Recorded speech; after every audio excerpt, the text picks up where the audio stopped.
Դա մի հարց է, որը ինձ հաճախ են տալիս այն համատեքստում, որ ես գալիս եմ երկրից, որը իրականացրած երկիր է։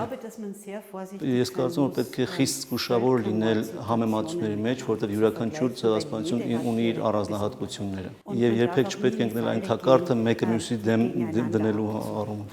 Իհարկե կան նաև ընդհանրություններ, համատություններ։ Օրինակի համար Գերմանիայում, Ավստրիայում հոլոկոստի ժխտումը, մերժումը շտրաֆի տակ է գտնվում,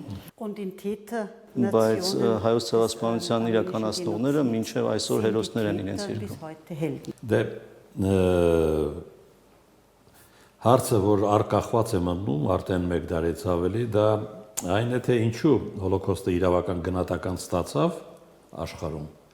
իսկ հայոց ցեղասպանությունը ոչ։ Warum seine juristische Aufarbeitung? Այստեղ կարևոր է իհարկե այն, որ մեծ տերությունները մեծ ճնշում, այդ թվում նաև իրավաբանական ճնշում գործադրեցին, եւ որի արդյունքում մենք ստացանք Նյուրնբերգյան գործընթացները։ Für eine juristische Aufarbeitung. Հետո ստեղծվեցին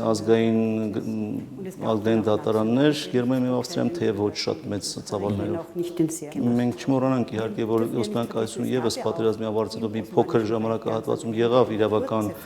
գործընթաց դեմս դատավարությունների, բայց շատ կարճ ժամանակ անցած դա փոխվեց։ Եվ